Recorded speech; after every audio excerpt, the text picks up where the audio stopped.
Meus irmãos, boa noite a todos, a paz do Senhor. Agora sim estamos aqui em definitivo para falarmos sobre a grande tribulação, que na verdade tem a ver com o tema arrebatamento. Estamos preparados? Na verdade, a grande tribulação é um tema dentro do que nós vamos falar, mas o tema nosso é arrebatamento. Estamos preparados? A pergunta que eu te faço é: você está preparado para o arrebatamento? Bem, está conosco aqui o pastor Cristiano, que também vai estar debatendo aqui, tirando as suas dúvidas. E aí, pastor, o que você acha sobre o tema que nós vamos discorrer nessa noite? Coloque aí as suas considerações iniciais. Meus irmãos, a paz do Senhor Jesus, boa noite a todos. Louvado seja Deus por essa oportunidade que temos de estar aqui hoje, nessa noite, falando um pouquinho sobre arrebatamento.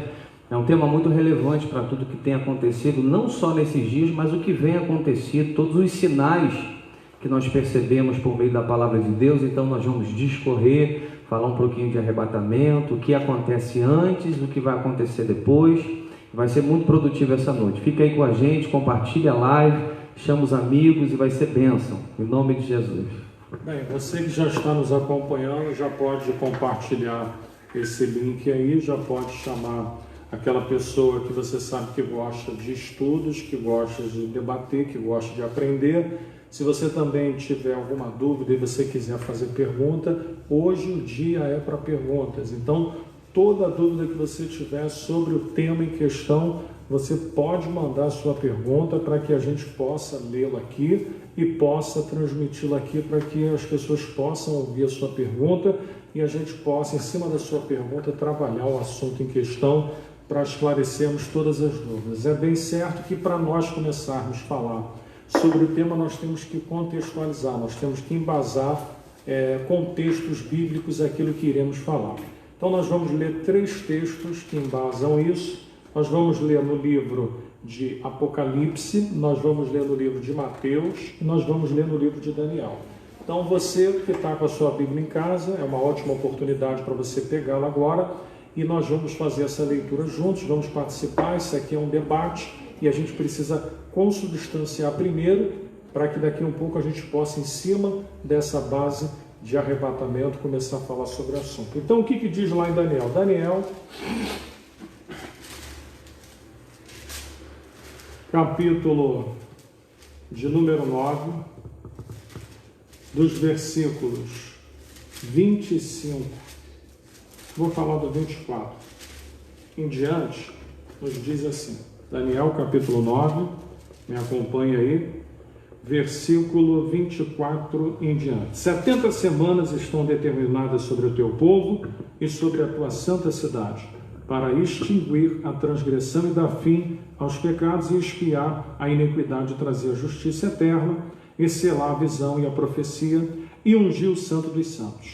Sabe e entende, desde a saída da ordem para restaurar e para edificar Jerusalém, até o Messias, o príncipe, 7 semanas e 62 semanas, que contabilizam 69 semanas. 69 semanas é a abertura da 60ª à 70ª semana, que na verdade é o tempo em que o relógio para. Essa última semana para nós, ela está em aberto, é o período que a igreja, ela nasce, o Espírito Santo, ele veio sobre a terra, a igreja nasceu e nós estamos nessa última semana a se cumprir. Mas a anterior, que eu li as 7 semanas e as 62, elas têm aqui uma matemática exata, que fala das semanas de ano. 7 vezes 7, 49, a restauração do templo, lá nos dias em que o templo foi erguido, e depois do templo até os dias em que o Messias foi tirado, mais 434 anos se cumprindo ao pé da letra. Então isso se cumpriu ao pé da letra.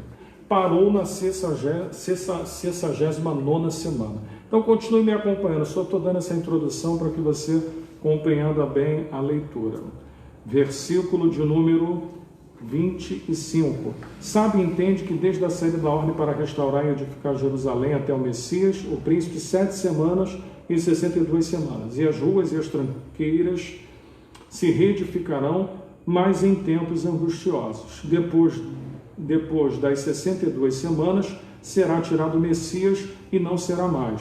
e o povo do príncipe que há de vir destruirá a cidade e o santuário, e o seu fim será como uma inundação, até o fim haverá guerra, e estão determinadas as assolações. No versículo 27, aí já começa a apontar lá para frente. Ele firmará um concerto com muitos por uma semana, e na metade da semana fará cessar o sacrifício e a oferta de manjares, e sobre a asa das abominações virá o assolador, e isto até a consumação, e o que está determinado será derramado sobre o assolador. Aí lá no livro de Mateus, para a gente continuar aqui a nossa contextualização, Mateus 24, versículo 15, versículo 21 e o versículo 36. Versículo 15.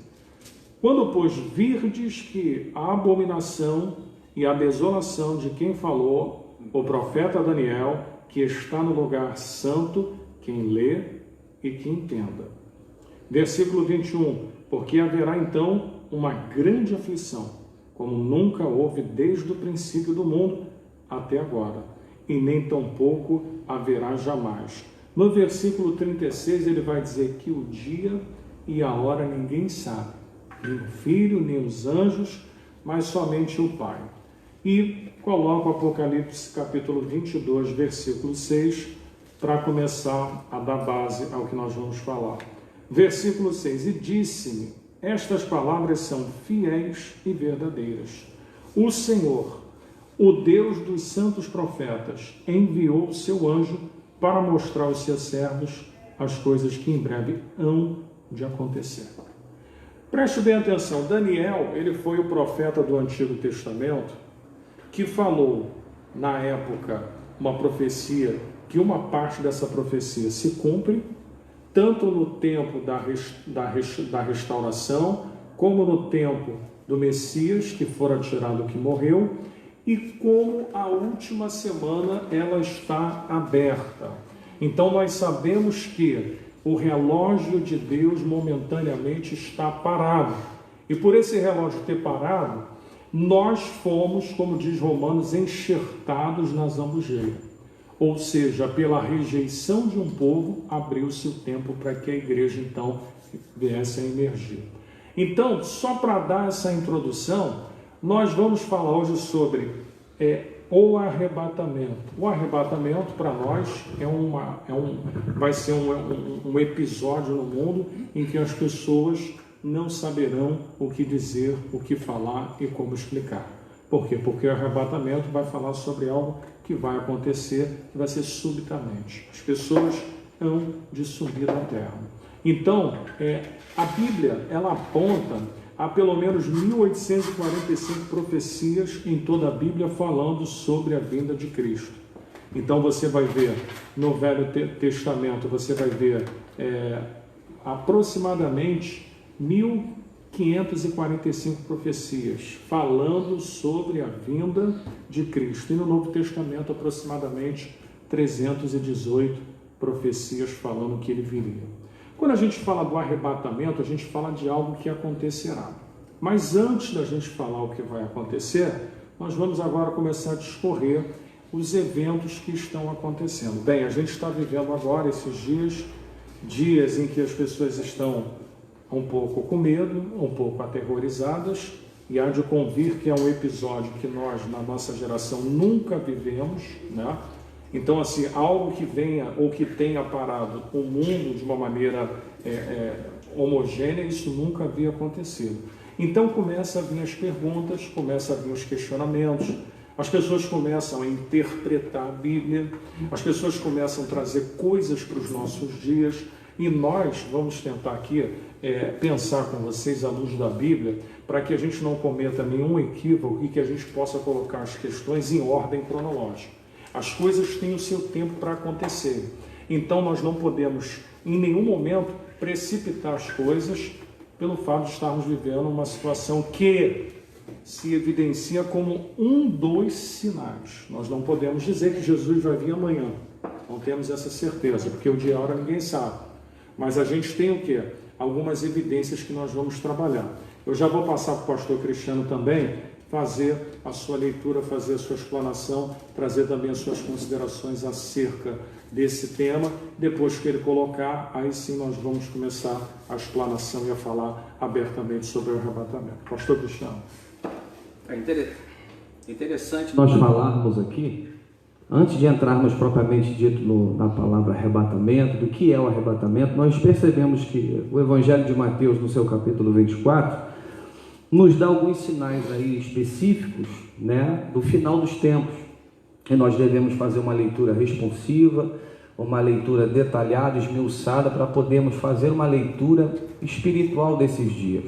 Interessante aqui que o Evangelho de Mateus, no seu capítulo 24, versículo 5, começa falando de um desses sinais que vão anteceder a esse arrebatamento. Versículo 5 diz aqui: porque muitos virão em meu nome, dizendo, eu sou o Cristo, e enganarão a muitos. Então você percebe que desde que o mundo é mundo, desde a vinda de Cristo até propriamente nos dias de Jesus, alguns messias haviam se levantado, dizendo que seriam libertadores da nação de Israel. Então você percebe que do tempo da vinda de Jesus, da encarnação do Verbo para cá, muitos falsos cristos têm surgido, muitas seitas, muitas heresias.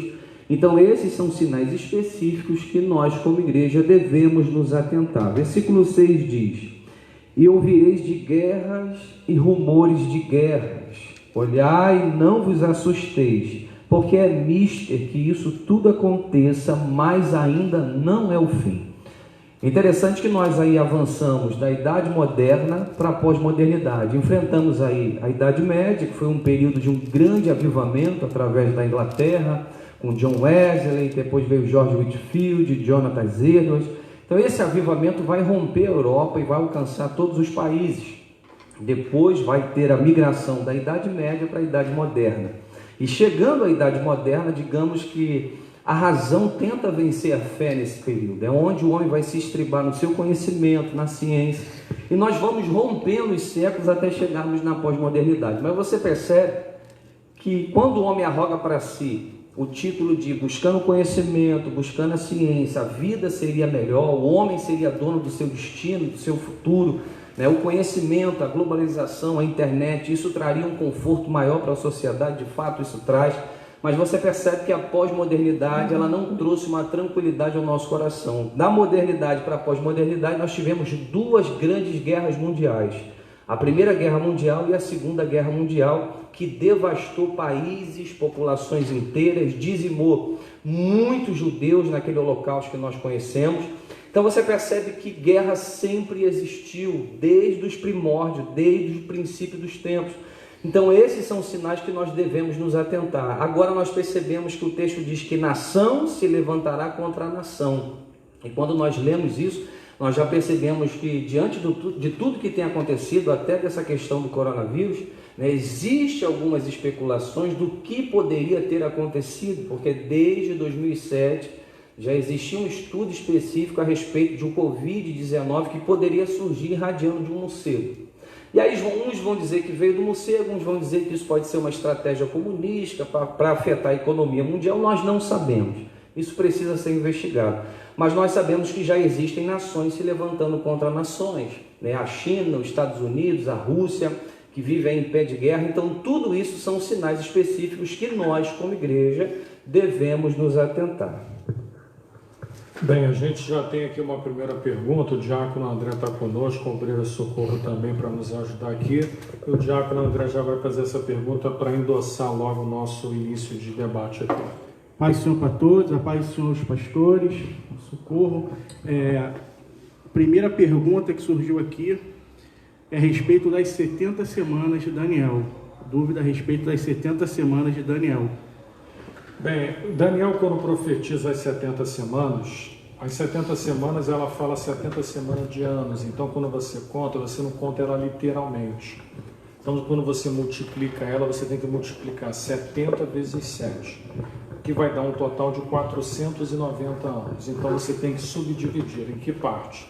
7 anos como semana de anos vão ser 7 vezes 7, 49.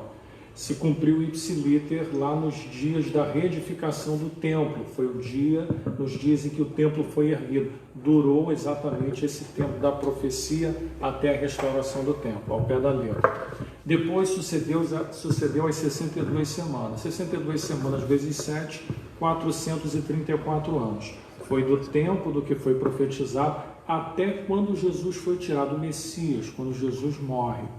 Então, até ali, a profecia, as 69 semanas se cumpriram. Porém, a última semana, que ela se transforma na semana em aberto, a semana do concerto, a semana que vai fechar o tempo, é como se Deus, no seu relógio nos céus, parasse esse ponteiro e que ia virar a última semana da 69ª, a 70ª semana. Parou. Ao parar, Deus ele faz com que a igreja entre nesse contexto. A igreja nasce na 69ª semana, o Espírito Santo vem, a igreja nasce. A partir daí nós estamos na dispensação do Espírito Santo, que por sua vez a igreja surge e nós estamos vivendo essa última dispensação dentro desta semana. Vamos dizer, quando a semana for começar, que bater a 70ª, mas entenda uma coisa, quando ela for virar para 70 semanas, tem uma semana inteira para se cumprir. Então, quando isso começar, nós não poderemos estar naquilo, porque a Bíblia diz que Deus ele vai guardar os seus daquele grande dia. No Velho Testamento, a Bíblia chama como o dia da ira do Senhor, o dia da vingança do Senhor. Nós não somos mesotribulacionistas, nós não somos pós-tribulacionistas, nós somos pré-tribulacionistas. O que é pré-tribulacionistas? Nós acreditamos que Jesus primeiro virá para a sua igreja, virá para nós. Ele vai ficar retido nos céus, virá só para o seu povo, e quando ele vier, ele vai arrebatar a sua igreja. Com isso, inicia-se essa última semana. Então, essa 70ª semana só vai começar quando a igreja, quando a igreja for arrebatada.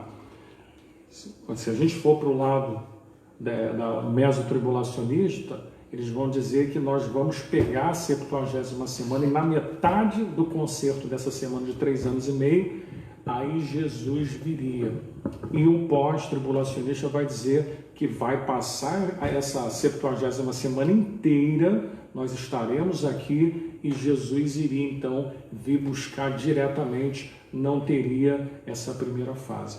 Então, assim, eu estou deixando bem claro porque podem ter pessoas que estejam nos vendo que têm um outro posicionamento teológico. Nosso posicionamento teológico é pré-tribulacionista. Nós não estamos aqui pagando o preço, que estamos vivendo com Deus, andando com Deus, para quando começar a grande tribulação estarmos sofrendo aqui na terra. Não tem muito sentido. Para quem acredita nisso, bem, que a pessoa se conforte com isso. A gente tem um conforto de saber que pela fidelidade de nós estarmos andando com Deus, nós não passaremos por isso. A Bíblia fala, ser fiel até a morte, dar-te a coroa da vida. Quem for fiel, meu irmão, vai receber a coroa. E para receber a coroa, não vai passar na grande tribulação. A coroa é lá no céu. Você vai ser coroado lá. E quando for coroado, a igreja estará lá. E aí o pandemônio vai estar rolando aqui na terra. Aí o problema não é mais nosso. Porque se Deus fala no Velho Testamento inteiro que a sua ira está prestes a ser derramada, como é que a igreja vai passar por essa ira? Não tem lógica, não tem cabimento. Mas quem acredita, a gente não pode fazer nada. A pessoa continue com a sua opinião, acreditando que Jesus vai vir diretamente lá no final da grande tribulação e que não vai vir de uma vez só. Para nós não, vai vir para nós só para a sua igreja primeiro. Depois ele vai vir com a sua igreja numa outra fase. Mas vamos dar início respondendo, espero que tenha respondido. As 70 semanas de Daniel são proféticas, uma parte acontece nos seus dias e a outra parte é para o período que iniciará o arrebatamento, a grande tribulação, correto? Espero que eu tenha respondido a sua questão. Se mais alguém tiver, é só você passar aí que o diácono André está por aqui, a Socorro também, vão estar anotando aí as perguntas de vocês. Mas vamos lá.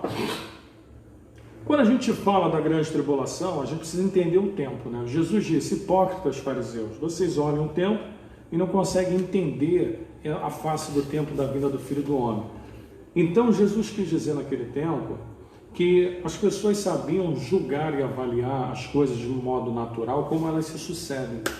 Mas, geralmente, as pessoas não conseguem olhar para aquilo que é espiritual. Jesus sempre aproveita uma situação para querer mostrar que, para entender o espiritual que está acontecendo, naturalmente não vai entender.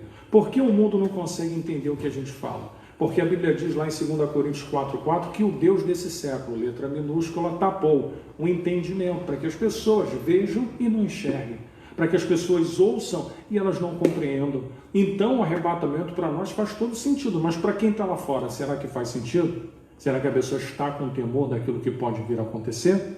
Pois bem, vamos falar sobre alguns sinais desse tempo. Todos nós sabemos que para que o arrebatamento ele se inicie, nós temos um período que nós chamamos de pré-arrebatamento, que são os pré-acontecimentos. O pastor Cristiano já deu a deixa para algumas coisas que já estão acontecendo no mundo, guerras, nós temos fome, nós temos, e olha que eu não estou falando da fome nem da guerra que vai acontecer dentro da grande tribulação, que vai ser muito pior. Está falando daquilo que é pré, que vai acontecer antes. Nós temos guerra, nós temos fome, nós temos o amor das pessoas se esfriando. Quanto mais se esfria, mais eu vou olhar para o outro com um olhar de falta de compaixão e falta de misericórdia. As pessoas matam por R$1 o seu semelhante, então nós vemos que isso está se cumprindo. Mas nós temos o ecumenismo. O ecumenismo é uma marca daquilo que seria antes da vinda de Cristo. O que é o ecumenismo?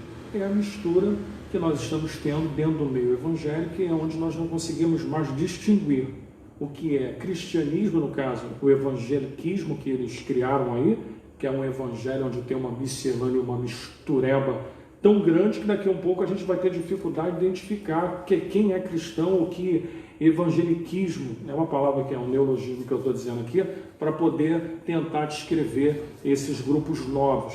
O que mais emerge hoje dentro da igreja são grupos novos. E esses grupos agora nascem com novos movimentos. E o problema desses novos movimentos é que eles aceitam as coisas que entram e acabam fazendo também determinadas alianças. O ecumenismo é a mistura das religiões, mistura das seitas, mistura... E daqui a um pouco a gente vai ver isso como uma coisa muito comum, né? A igreja evangélica, a igreja cristã, cada vez mais se associando com questões que não tem nada a ver com ela. A igreja tem um posicionamento, ela defende uma verdade, uma bandeira. Ela não pode ficar negociando e ficar tentando ser o máximo possível de agradável com coisas que a Bíblia não tem como negociar. Então, pastor Cristiano, nós temos hoje dentro das igrejas o ecumenismo. As pessoas estão aceitando coisas que não tem nada a ver com a gente e acaba vindo de outros movimentos, de outras seitas. E Jesus disse, como o pastor Cristiano falou, que falsos profetas, falsos mestres, falsos doutores, o irmão, o que mais tem hoje é nomenclatura dentro da igreja.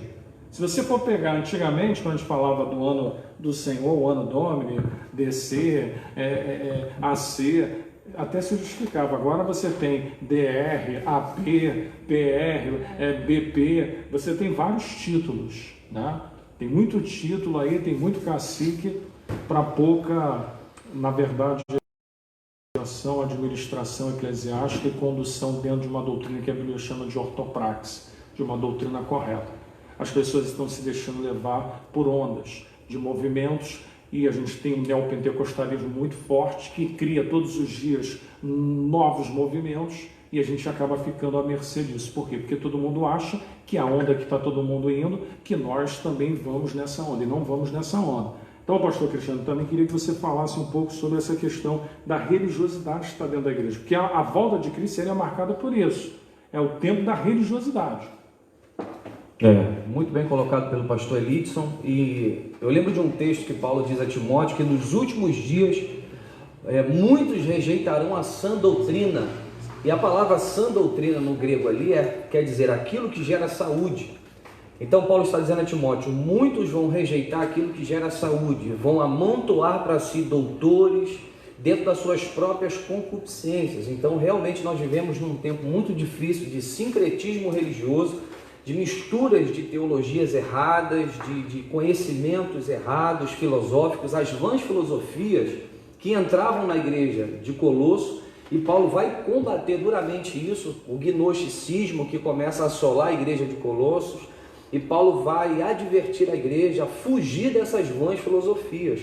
E dentro desse pensamento gnóstico na época de Paulo, eles tentavam colocar em questão a divindade de Cristo, dizendo que não era possível habitar em Cristo a plenitude da divindade, porque a matéria, segundo a concepção filosófica, isso também vinha de um pensamento de Platão, dizia que a matéria ela era má.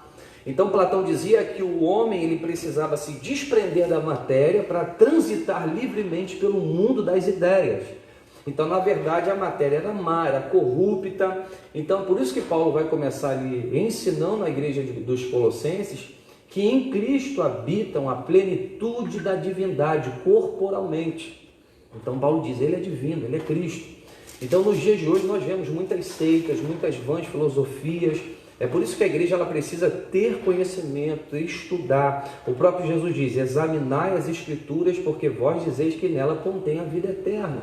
E se ali contém a vida eterna, ela fala do meu destino eterno, ela fala de uma morada na eternidade, seja para gozo eterno com a presença do Senhor, ou seja para a condenação eterna daqueles que não vão entrar nas bodas do Cordeiro e vão participar daquela grande festa. Então, realmente, nós precisamos nos atentar. Mas é interessante que o Evangelho de Mateus, no capítulo 24, versículo 8, diz que todos esses sinais são apenas o princípio das dores. Interessante que a palavra dores no grego é odim, que significa a palavra relacionada à mulher que está gerando, pronta a dar à luz. Então o que ele está dizendo? Tudo isso está sendo gerado para um tempo específico, até o tempo dessa mulher conceber, e essa capacidade dela conceber é o tempo oportuno de Deus vir. Então isso é apenas dores de partos, esses sinais que nós estamos vendo é apenas um preparo de algo que ainda há de acontecer. Então a igreja precisa se atentar a tudo isso, aos falsos mestres, né, a toda essa categorização de divindades que o homem acaba arrogando para si. Então realmente nós precisamos ter conhecimento bíblico para combatermos essa heresia que tem sido propagada pelas igrejas. Bem, o diácono André está com uma outra pergunta aí. Pode citar a pessoa e pode fazer. Pergunta da nossa irmã Rafaele Rodrigues. No caso, são duas perguntas e uma. Quando alguém morre, ele vai para o céu, mas não vê Jesus? É a primeira pergunta. A segunda é a sequência. Fica aguardando ele voltar também? Bem, a Rafaela, eu gosto da Rafaela que ela sempre gostou de fazer perguntas, sempre gostou de participar. Essa é a Rafaela que a gente conhece. Deus abençoe. Quando a gente morre e a gente vai para o céu, nós vamos encontrar Jesus, né? Porque as pessoas pensam que o estado em que a pessoa vai estar é como se ela estivesse momentaneamente dormindo e descansando das suas obras. O descansar das obras fala daquilo que você fez nessa vida e agora você está lá num outro tempo. Você estará lúcido e consciente de onde você está. Então você vai saber que vai estar ali, você vai estar lúcido sabendo o que aconteceu. Então você sim estará no céu, tendo já a consciência e na expectativa como igreja triunfante de que vai voltar com Cristo para um segundo momento, que é o momento que a igreja descerá para julgar. A Bíblia, quando a gente estará aqui, né, enquanto a gente estiver aqui, a gente tem esse conhecimento, a Bíblia vai nos dizer que nós sabemos que nós iremos julgar. E esse julgar vem depois. A gente primeiro vai ser arrebatado ou encontrar com Cristo pelas vias naturais. Quando nós voltarmos para Ele, vai se cumprir essa palavra, correto? Então essa é a primeira. A segunda foi qual que ela falou, André? Se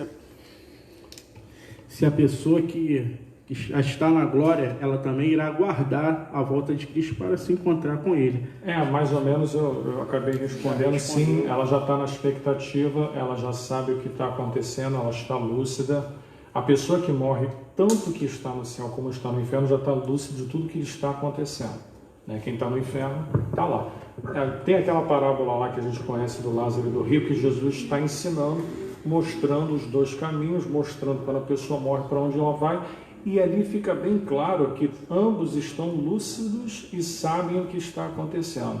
Um está no seio de Abraão, sendo acolhido, sendo consolado. O outro já estava lá no inferno e lá ele queria que de alguma forma os seus que estavam vivos pudessem ter oportunidade para que eles não fossem para o lugar de tormento onde eles estavam. Então, respondendo a pergunta da nossa irmã Rafael, minha irmã, quando nós chegarmos lá, nós já vamos ter um encontro com o nosso Senhor e estaremos na grande expectativa. Há uma grande expectativa, né? A Bíblia diz em Romanos que Paulo vai dizer que a terra geme como uma mulher grávida, como foi dito aqui pelo pastor, ela já está prestes a conceber. A natureza está aguardando.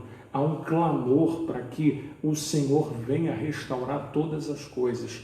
Então já há uma expectativa. A expectativa é terrena, a expectativa também é no mundo espiritual. O diabo também está nessa expectativa, porque ele não sabe o dia e a hora. Então ele sabe sim que pelo tempo se aproxima o momento do seu julgamento. Então ele está agora investindo o máximo que ele pode. Ele está agora na sua derradeira investida. Por quê? Porque ele sabe que está se aproximando o fim. Então ele sabe. Ele sabe, a terra aguarda e os que estarão lá na grande expectativa, e nós vamos continuar nessa mesma expectativa.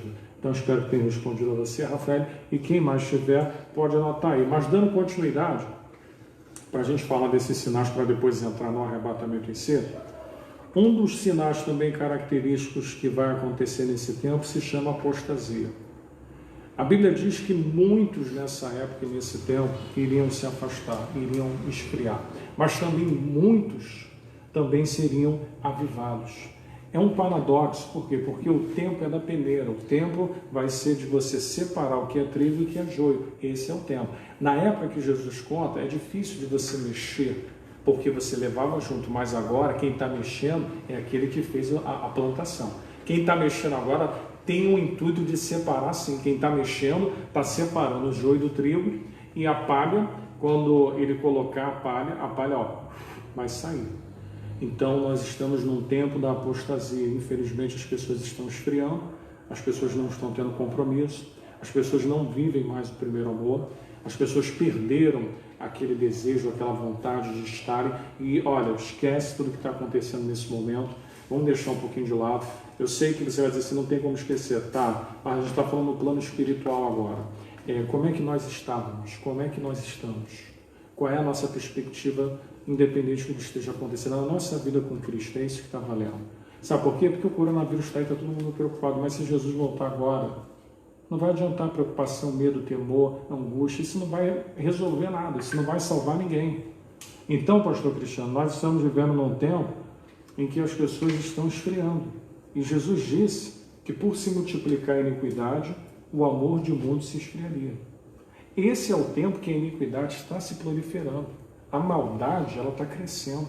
O ser humano está ficando cada vez pior. Se você pegar nos dias de Noé a corrupção do gênero, o homem chegou a proporções naquele tempo de cometer maldades, como nos dias de Ló, a mesma coisa. A gente está numa época, eu acho que igual ou pior.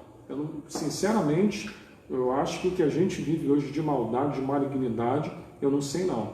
Eu acho que Deus está permitindo, porque agora é diferente de um juízo específico, de um juízo que foi sobre uma cidade, de um juízo que foi sobre um povo. Agora é o juízo final, agora é para acabar com tudo. Então eu creio que Deus ainda está naquele momento que Ele está esperando. Eu não sei o que mais, com toda sinceridade, eu não sei. A única coisa que eu posso pensar é que esse evangelho será pregado por todo mundo, então virá o fim, ele está sendo. Apocalipse fala que até que a última pessoa ouça, eu não sei quem é. A última pode ser qualquer um a qualquer tempo, porque Jesus não vai esperar todo mundo ficar nascendo para poder voltar. Que as pessoas pensam assim, não, mas vai nascer gente, tá. Não se iluda, meu irmão. Jesus vai voltar e cumprir o número dele, lá no céu, bateu o relógio dele, ó, meu relógio bateu, acabou. Pastor Cristiano, como é que o pastor vê essa situação em face dos tempos que nós estamos vivendo agora, perto do arrebatamento? O momento derradeiro, a hora 1/10 da igreja, e algumas pessoas ainda estão dispersas ainda, parece que não estão acreditando que isso vai acontecer. O esfriamento espiritual é bem característico desses dias. A gente tem falado muito sobre a igreja de Éfeso, que nós estudamos e fizemos um estudo das 7 igrejas do Apocalipse, e a característica da igreja de Éfeso é que a igreja tinha doutrina, praticava as boas obras em nome do Senhor, aborrecia os nicolaítas, colocava à prova os falsos apóstolos que se diziam ser apóstolos, mas de fato não eram. Mas na verdade a repreensão de Jesus, que é aquele que está passeando, está no meio dos 7 castiçais de ouro que representa às 7 igrejas do Apocalipse, ele diz: eu conheço as tuas obras. E a essa igreja ele vai repreender dizendo: tenho contra ti que deixaste o teu primeiro amor. Então, quando ele fala a palavra deixaste, ele está dizendo: você está divorciado do primeiro amor.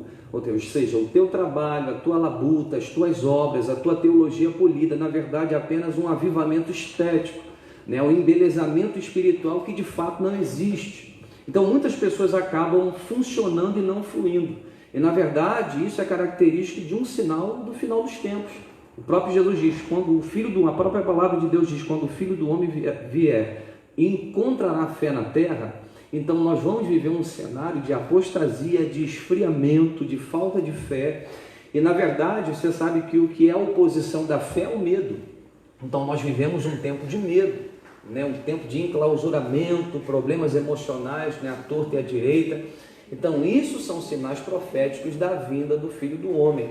E na verdade, eu creio que haverá um avivamento dos últimos dias, em que a palavra de Isaías, se eu não me engano, no capítulo 44, diz que o Senhor derramará torrente de águas sobre a terra seca.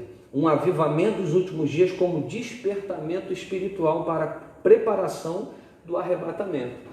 Então nós, como igreja, devemos andar transbordantes na presença do Espírito Santo para sermos canais de avivamento nesses dias, para trazermos essa geração ao conhecimento da palavra de Deus, um conhecimento profundo daquilo que o Senhor tem para a nossa vida.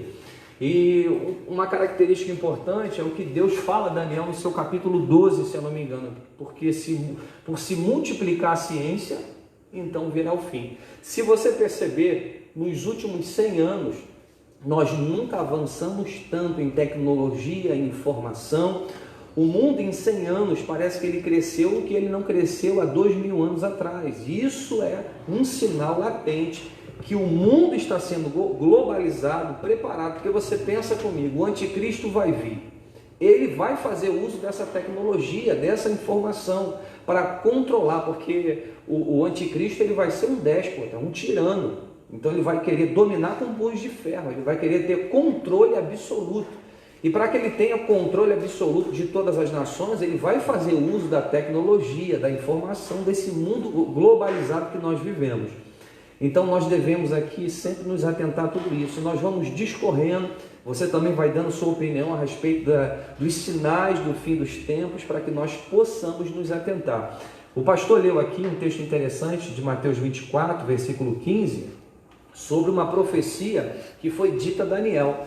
Quando tu vires a abominação, a desolação no lugar santo, ou seja, uma profecia que ela tem duplo sentido, ela se aplica à entrada de Tito para a destruição de Jerusalém, trazendo a abominação, profanando o que é santo, e também uma profecia para o anticristo, que vai chegar no templo de Jerusalém, vai arrogar para si o título de Messias, vai querer ser adorado como Deus e vai se assentar e vai construir, o templo de Jerusalém, vai levantar o templo de Jerusalém e vai arrogar para si o título de Messias.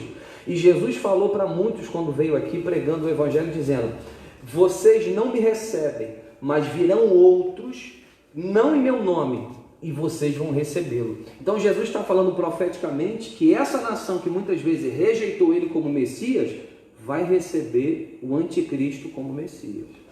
Bem, juntando tudo isso, nós temos um contexto todo preparado. Nós temos um contexto. Jesus, lá no livro de Gálatas 4,4, vai dizer que Jesus veio na plenitude dos tempos. Quando Jesus veio a primeira vez, que veio para poder resgatar, que nasceu da Virgem, que veio cumprir o seu propósito, da primeira vez, a Bíblia vai falar que ele veio na plerona dos tempos, na plenitude, ou seja, tinha a língua pronta, tinha estradas prontas, tinha todo um preparo. Eu posso assemelhar esse tempo como o de hoje. Agora, na sua segunda vinda, é muito parecido. Por quê? Porque a gente tem a língua hoje universal, a gente tem moedas bem estabelecidas, como o dólar, como o euro, que são mundialmente moedas que você consegue controlar as coisas. Você tem uma tecnologia, que ela consegue alcançar o mundo inteiro, tudo via satélite. Então, assim, a gente tem um sistema de governo preparado. Nós, em nenhum momento, podemos dizer que o anticristo já está entre nós. Não. Podemos dizer que a tecnologia, o sistema, está tudo sendo preparado, o cenário para quando ele entrar em cena vai estar tudo pronto. Então nós já temos o entendimento de que o cenário está se aprontando. Eu estou dizendo isso por quê? Porque o anticristo não pode estar entre nós, porque a Bíblia deixa bem claro lá em Tessalonicenses, capítulo 2, 7, que o anticristo não pode se manifestar enquanto o Espírito estiver aqui, porque a igreja está aqui. A igreja estando, o Espírito está, o anticristo não pode se manifestar. Então vamos lá. Um contexto que a gente vai falar agora, a gente tem que entender que o arrebatamento e a grande tribulação são distintos. O arrebatamento é premiação e justiça para os santos. A grande tribulação é juízo para quem aqui nessa vida optou em querer viver a sua própria vontade, seus próprios desejos. Então a pessoa quis viver isso. Então vamos colocar bem claro que o arrebatamento para nós é algo que vai nos tirar desse tempo angustioso e que a grande tribulação é um tempo de condenação, é um tempo de juízo. Então nós vamos começar a distinguir. Tem alguma pergunta? Se você tiver alguma pergunta, você pode mandar para nós aqui. Está aqui o diácono André, está aqui a obreira Socorro, que vai estar anotando para nos perguntar. Mas vamos lá, vamos ao que interessa. Vamos começar a destrinchar esses dois momentos, da grande tribulação, e nós vamos falar do arrebatamento. Bem, todos nós sabemos que o arrebatamento, ele virá para um povo, ele não virá para todo mundo. Nem todo mundo vai ser arrebatado quando Jesus vier. E Jesus não vai vir para todo mundo. As pessoas têm a ideia de que não, Jesus, quando eu morrer, eu vou morar no céu, se Jesus vier, vai me buscar bem. A Bíblia deixa bem claro que a primeira ressurreição que se refere à Bíblia é para aqueles que estiverem vivos em Cristo e aqueles que morreram em Cristo. Quem morreu em Cristo, ele já aguarda. Quem está vivo e anda com Cristo e Cristo vier, ele vai ser arrebatado. Então nós temos o quê? No arrebatamento nós temos, quando Jesus vier ao mundo novamente, a gente chama da segunda vinda e a sua primeira fase. Então nós vamos começar a falar sobre a primeira fase da segunda vinda de Cristo. Como vai se dar? A qualquer momento a Bíblia diz que a trombeta soará. E o interessante é que o mundo não vai ouvir o soar da trombeta. Só quem vai ouvir esse soar vai ser os santos que serão chamados. E vai ser tudo muito rápido, vai ser assim, no piscar de olhos, como diz Tessalonicenses no capítulo 4. Você vai ver depois lá nos versículos 10 em diante, você vai ver a construção desse enredo. O que vai acontecer? Jesus vai estar nas nuvens, retido. A Bíblia diz que num primeiro momento o mundo não o verá, nem saberá o que está acontecendo, o mundo não vai vê-lo. Mas nós seremos transformados em glória, aqui os que estamos vivos, o nosso corpo será transformado no corpo incorruptível, a glória terrena desse corpo vai ser transformado na glória celestial do corpo, o corpo vai ser transformado em glória. Os que morreram, carbonizado, queimado, afogado, mortes trágicas, não sei, qualquer tipo de morte, seu corpo vai ser também refeito e ele vai receber um novo corpo. A Bíblia diz que uma é a glória dos corpos terrestres, outra é a glória dos corpos celestes. Então, quem for arrebatado, a gente já sabe que vai subir. A Bíblia fala que uma parte sobe, eu não sei dizer para você o número, porque a Bíblia não diz isso. A Bíblia dá assim, insinuações. Fala das 10 virgens, 5 prudentes, 5 nécias, 5 foram, 5 ficaram. 2 que estavam no campo, um foi tomado, um ficou. Se a gente for olhar por esse percentual, me parece que bem dividido. Mas eu não posso dizer isso porque eu não tenho nenhuma prova científica de saber quantos vão. Mas eu sei de uma coisa, que a coisa vai ficar um pouco apertada, porque se a gente continuar vivendo esse contexto que a gente está vendo no mundo hoje, meus irmãos, eu não sei. Mas a Bíblia deixa para nós, pastor Cristiano, esse primeiro momento, é um momento que Jesus só virá para os seus, para mais ninguém. Como é que fica isso? Quem morreu e quem está vivo, rápido, sumiram. E aí, pastor, nós vamos começar a falar passo a passo do que vai estar acontecendo, não na Terra, vamos deixar a Terra para o segundo momento. A Terra a gente vai saber que vai estar acontecendo um pandemônio, as pessoas vão estar tentando entender o que houve, o fenômeno, vai haver várias pessoas querendo explicar o que aconteceu. Nós vamos... Os 7 selos, 7 trombetas, 7 taças. Isso vai se dar depois na grande tribulação. Vai se dar depois num outro momento. Mas vamos nos ater, pastor Cristiano, a esse primeiro momento. A Bíblia fala que esse primeiro momento, ele vem só para os seus, para a sua igreja. E nós vamos ser arrebatados. Então eu queria que o pastor também desse a sua opinião em relação a isso, desse momento quando vier, quando a gente for tomado, né, que a gente vai para os céus, a gente vai destrinchar o que vai acontecer, mas sendo que as pessoas às vezes não sabem. A gente não vai ficar no céu esperando um tempo aqui acontecer as coisas na terra. Se está acontecendo coisa ruim aqui, eu posso garantir para você uma coisa, que está acontecendo coisa boa lá em cima, e a gente vai falar dessas coisas boas. O que a gente precisa, o que nós precisamos nos atentar é uma pergunta específica sobre arrebatamento que está ligada à grande tribulação. Por que a igreja será arrebatada? Por que seremos levados com o Senhor e não vamos passar no período da grande tribulação? Primeiro, a igreja será arrebatada porque dentro das 70 semanas que o anjo Gabriel traz a Daniel, lá em Daniel capítulo 9, a partir do 24 que acabamos de ler, fala: 70 semanas estão determinadas sobre o teu povo. Quem é o povo de Daniel no Velho Testamento? É Israel.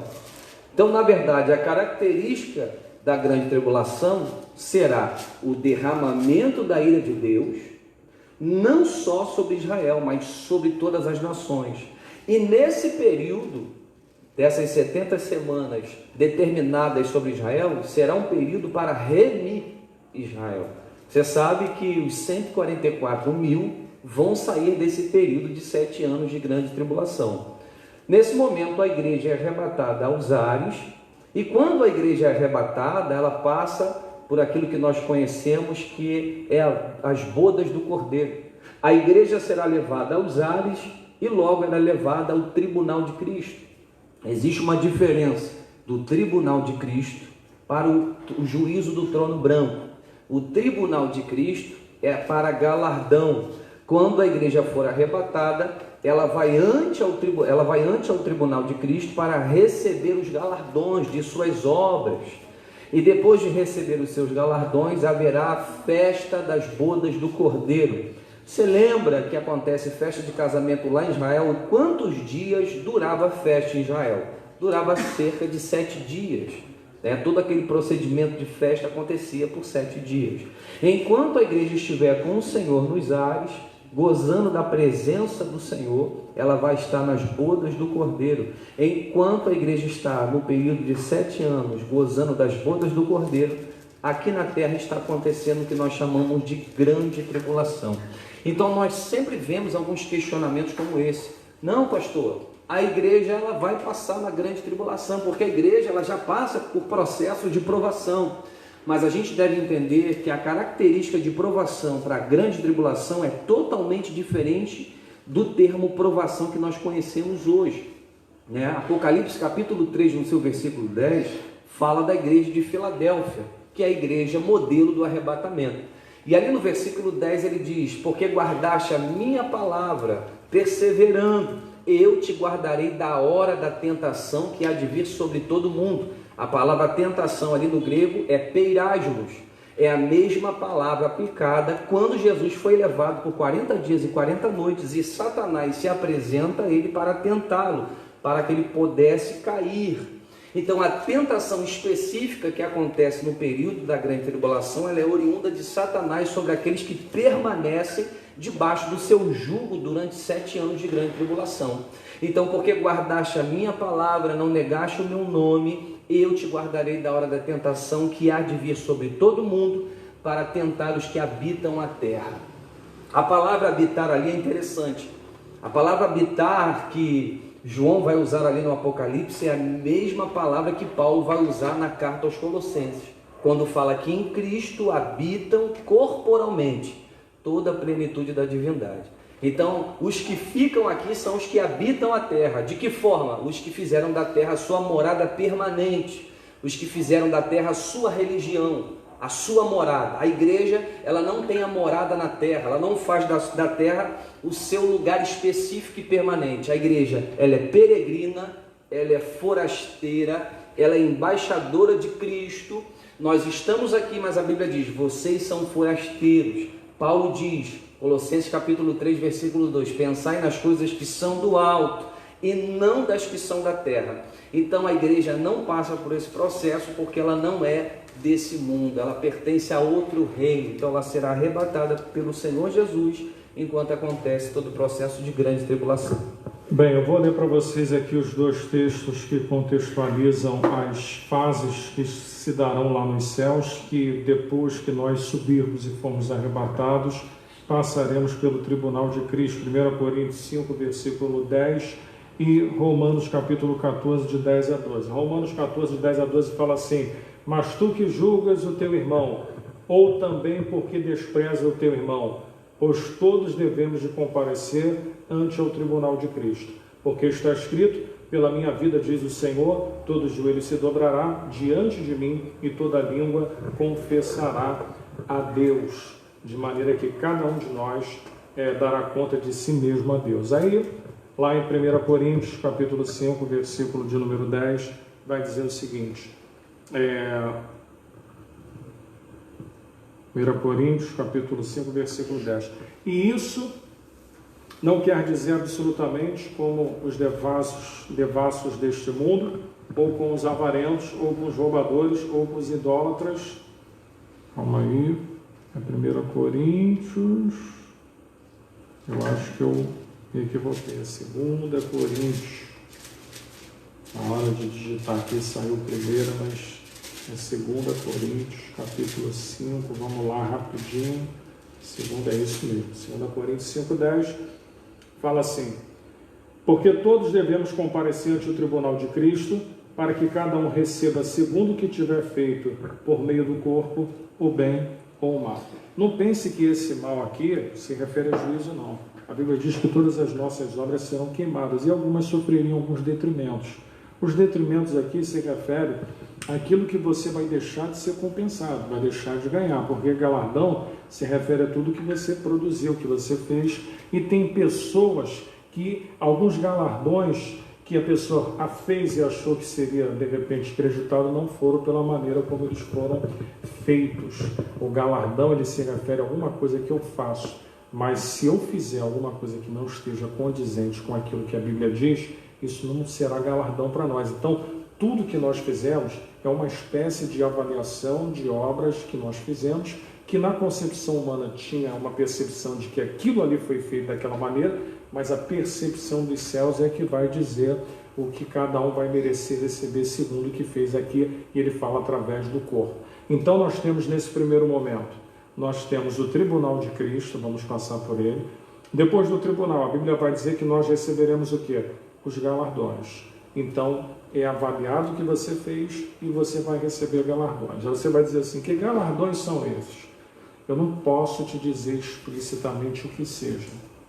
1 Coríntios 2,9 vai dizer que aquilo que olhos não viram, aquilo que não chegou ao entendimento do coração do homem, são as coisas que Deus tem reservado aos seus. Eu não sei o que Deus tem lá.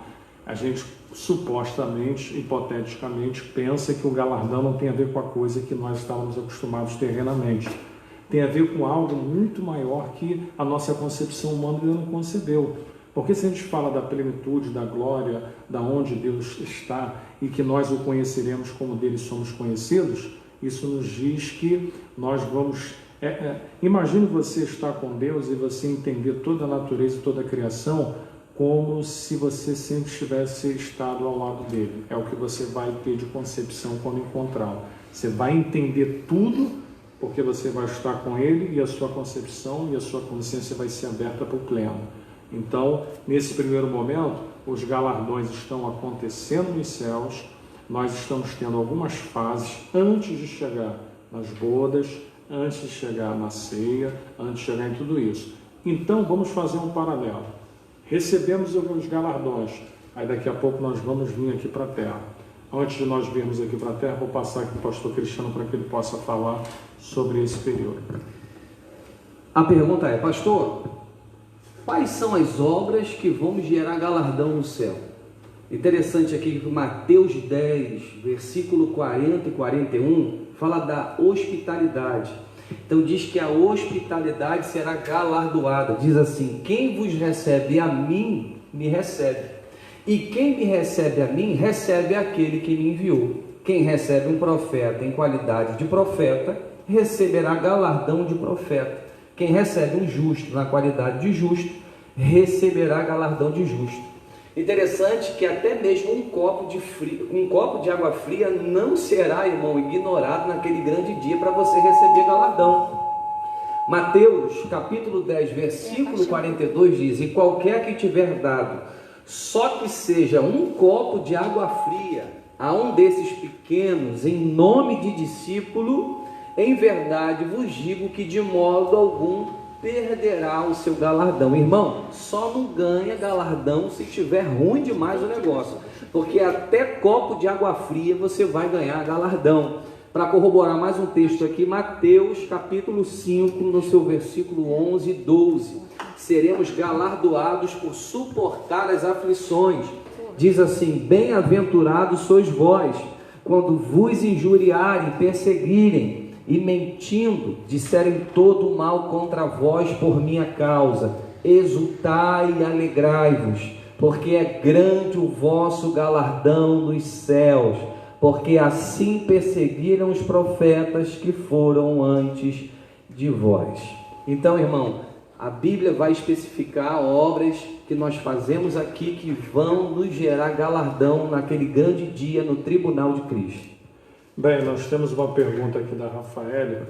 Qual a opinião de vocês sobre o que estão dizendo acerca da Páscoa de Jerusalém, a união dos nove países da Europa pelo Macron e o pronunciamento do Papa do dia 14/4? Bem, a minha opinião em relação a esses acontecimentos é que a Bíblia fala e já aponta que o que estará com o anticristo, ele terá junto a ele os 10 chifres, os 10 que estarão com ele, que fala de 10 reinos.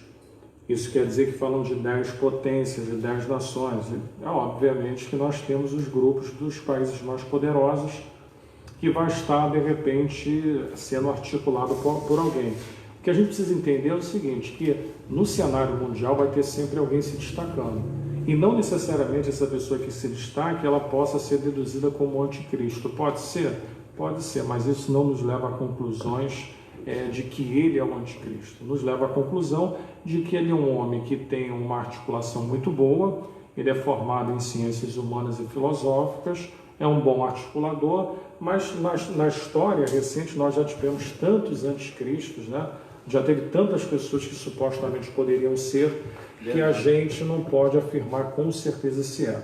Tem um perfil? Tem um perfil, mas muitos tiveram os perfis e acabaram não sendo. Bem, não sabemos. Se for, uma coisa eu tenho certeza. Se for o Macron, a gente não vai vê-lo se articulando aqui depois. A gente vai vê-lo agora, que ele já está, de repente, se articulando, se, né? Não estou dizendo que será, se for Macron. A questão do discurso do Papa do dia 14, bem, não vai mudar muita coisa, né? O discurso que ele vai fazer não vai ter muita influência, porque poucos dias atrás agora nós ouvimos uma aberração de que o Papa, devido ao coronavírus, tinha liberado o perdão para todo mundo. Isso é uma grande heresia, o que vem de lá não tem muito que se levar em conta, porque o homem não perdoa pecado. Ele se diz vigário, mas não é vigário, né? Não existe ninguém que substitua a Cristo na sua divindade. Ele é o único, ele é Cristo. Então, se tem algumas coisas que a gente não tem nem como levar adiante, né? É o que o Papa está alegando e dizendo, né? Então, isso é uma coisa que a gente não vai poder falar, porque o discurso dele, não acredito que mude muita coisa. Qual é a outra questão também? Era essa questão. Era essa questão? Então, espero que eu tenha respondido. Mas vamos lá. Lá nos céus, a Bíblia diz que nós vamos ter um encontro com Cristo. Jesus vai entrar com a sua noiva no céu, como está escrito. A Bíblia diz que Jesus, perante o Pai, vai confessar os nomes, porque Mateus 10:32 vai dizer que aquele que me confessar diante dos homens, eu o confessarei diante do Pai. Então, isso vai acontecer lá, não é agora, né? Essa é uma força de expressão que a gente usa o texto. Deus vai confessar, como se estivesse acontecendo no exato momento em que a pessoa está aceitando Jesus. Não. Essa confissão vai acontecer lá no céu. O nome dessa pessoa vai ser falado. A grande ceia nos céus, que vai ser o grande momento que nós vamos ter dessa consagração entre a noiva, o noivo, que estarão juntos se encontrando nos ares. Então nós pintamos aqui um cenário de que lá no céu, você entendeu, arrebatamento, tribunal de Cristo para pesar todas as nossas obras, galardão, a noiva sendo apresentada ao seu noivo, a nossa coroa nós receberemos, a coroa da vida, teremos nessa coroa também um novo nome, porque vai falar da nossa vida com Deus agora, o nosso nome aqui vai servir para essa vida terrena. O Elidson aqui, enquanto estiver, tem um nome terreno, mas depois que estiver lá vai ter outro nome, eu não sei qual é. Mas de uma coisa eu tenho certeza, o nome fala a história do indivíduo. Quando você pega na Bíblia, os nomes significam muito alguns acontecimentos, aquilo que a pessoa vive, aquilo que a pessoa é. E claro que com Deus o nosso nome é um mistério, está lá, nós receberemos na nossa coroa uma pedrinha, teremos um novo nome. Então, perceba que o que nós falamos aqui é real, vai acontecer, não é uma história da carochinha. A Bíblia já deixou tudo preparado, a Bíblia já deixou tudo isso revelado para que ninguém seja ignorante acerca da vinda dele. Paulo vai falar, não quero que sejais ignorantes quanto à vinda do Senhor. Ou seja, ninguém vai ser pego desprevenidamente. Ele virá como um ladrão numa noite, obviamente que ninguém vai esperar. Mas a nível de conhecimento, ninguém pode dizer que está sendo pego de surpresa, porque o mundo já conhece a Cristo. Até os muçulmanos que pregam e matam e contra aos cristãos, eles sabem o que estão fazendo e por que estão matando. Porque Jesus, na concepção deles, eles não acreditam, mas eles sabem o que os cristãos pregam. Então isso se configura para eles uma mensagem dita. E aí é problema deles se não quiseram aceitar e mataram em nome de uma outra religião. Então, pastor Cristiano, nesse momento nos céus, a gente vai estar gozando de tudo aquilo que o Senhor nos prometeu. E aí nós vamos ficar lá, esperando terminar os 7 anos, né, para depois vir. Agora nós vamos para o plano terreno. Né? Para o plano terreno, nós vamos começar a discorrer algumas questões. Né? Vou passar para o Cristiano para concluir essa parte das coisas que já estarão concluídas e naquele momento de aguardo, né, esperando se concluir, e aí depois nós vamos começar a parte terrena aqui da grande tribulação. Para concluir o que acontece nos ares, no céu, nós falamos aí das bodas do Cordeiro. 1 Coríntios capítulo 11, versículo 2, o apóstolo Paulo vai dizer: estou zeloso de vós com o zelo de Deus, porque vos tenho preparado para vos apresentar como uma virgem pura a um marido, a saber, a Cristo. Louvado seja Deus que nas bodas do Cordeiro haverá a união da igreja com o noivo. O casamento perfeito vai acontecer no céu. Louvado seja Deus por isso.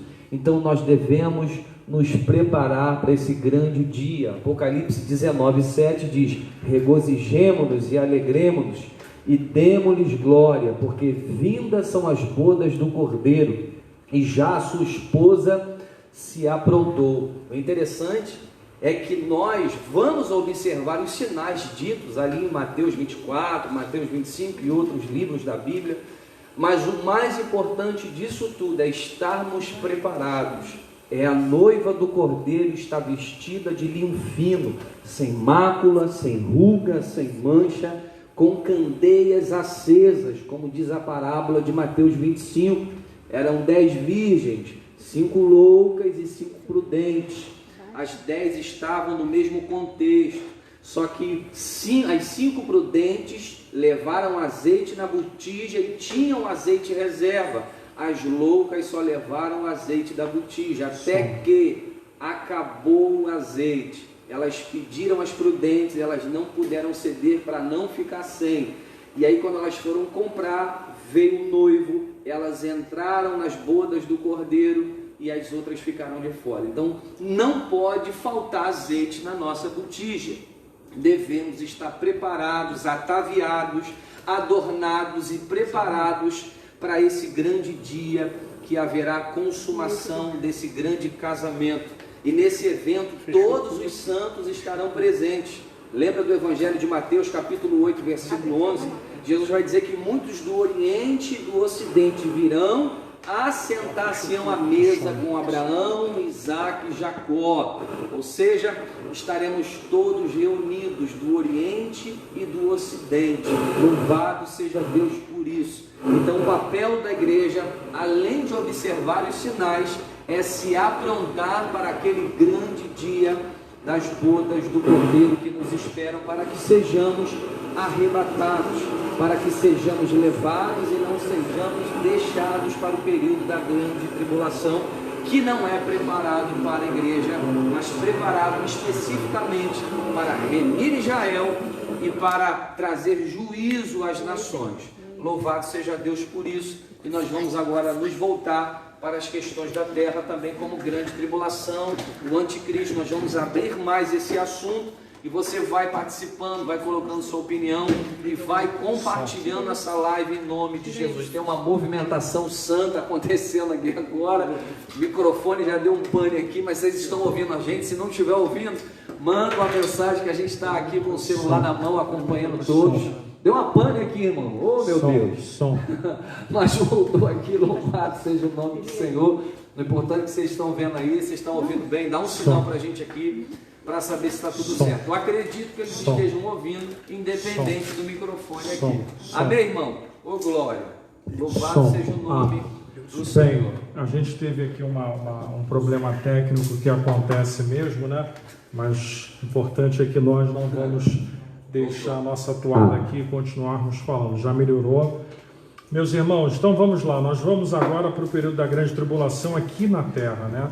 A Bíblia chama esse dia de aflição, dia de angústia. Isaías 63, de 1 a 4, vai chamar o dia da vingança do Senhor. Romanos, capítulo 1, 18, Apocalipse 16, de 1 a 21 e Apocalipse 19, 15, vai chamar do dia da ira do Senhor. Então, nós vamos ter nesse período a atuação da besta, do anticristo e do falso profeta. Vamos entender o seguinte: nós vamos ter momentos, a primeira parte dos 3 anos e meio aqui, da grande tribulação, o primeiro momento vai ser o quê? O momento em que as pessoas vão tentar entender o que está acontecendo.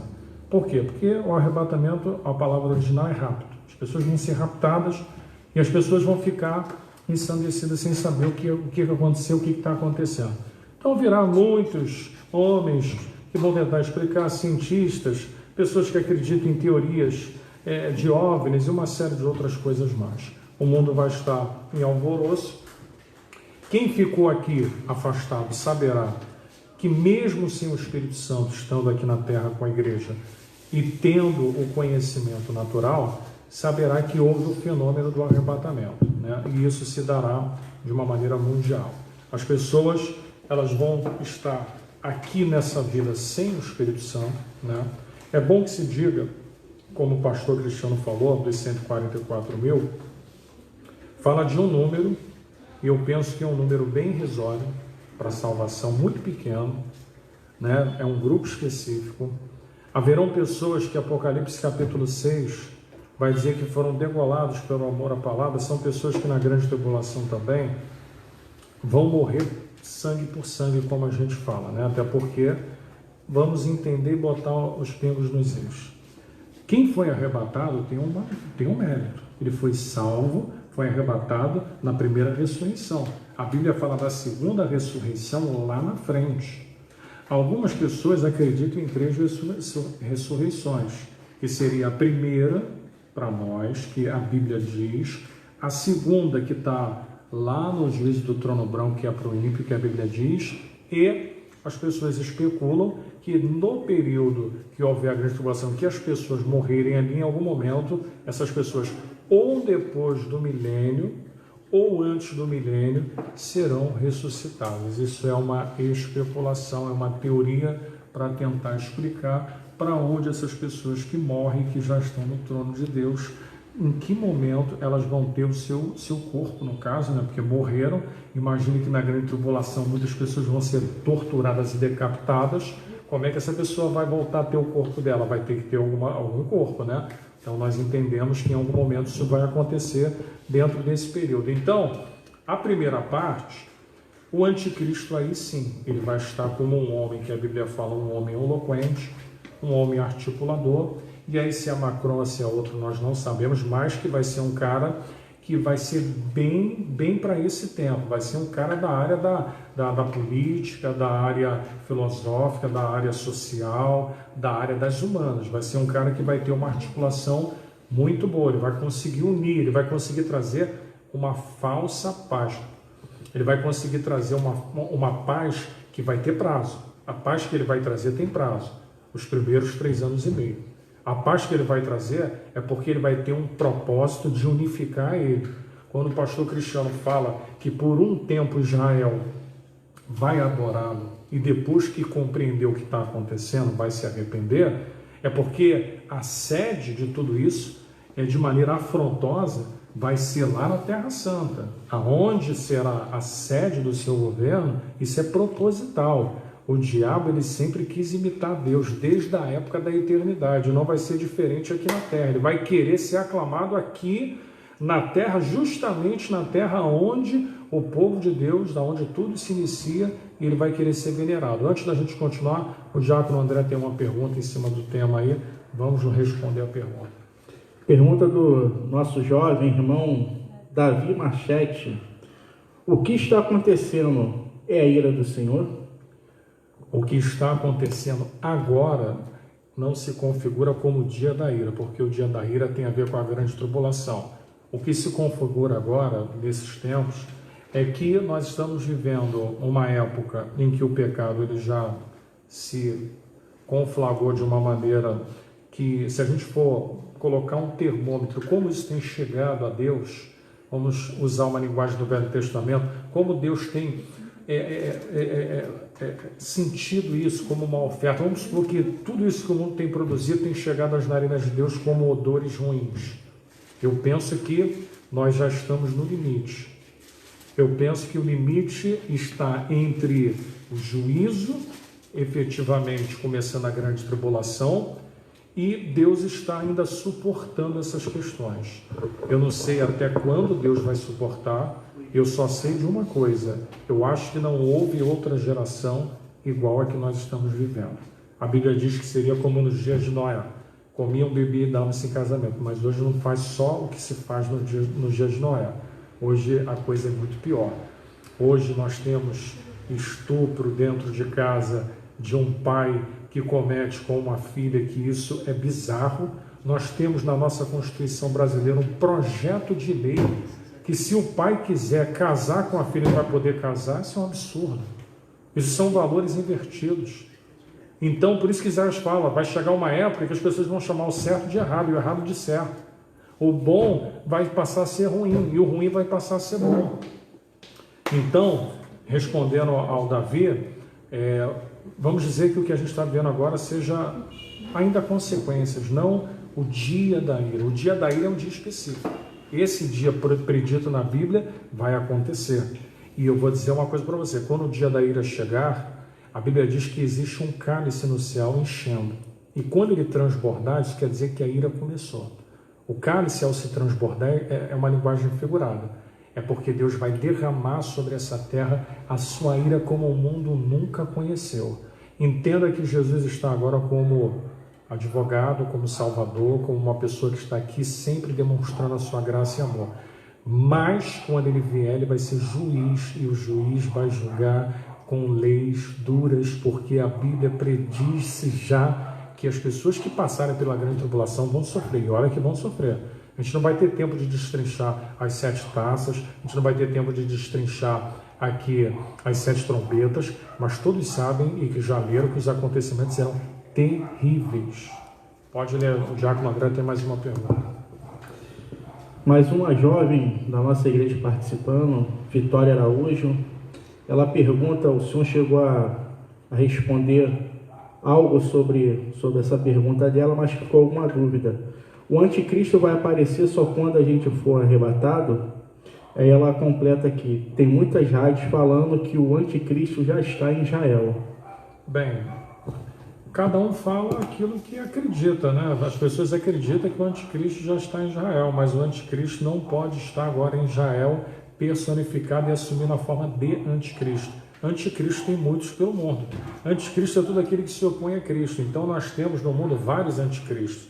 Agora o anticristo que será nascido, que vai vir com essa malignidade, que vai assumir uma forma humana, esse ainda, se você disser para mim, será que ele já está no mundo, nasceu? Pode até ser. Mas se manifestar, não. Aí se manifestar com a igreja aqui é heresia. O anticristo não pode se manifestar com a igreja aqui. Senão, meu irmão, rasga a Bíblia no que nós dissemos aqui, que o que contém, o que retém é porque a igreja está aqui. Se a igreja está aqui, ele vai se manifestar, não tem sentido nenhum a gente estar aqui.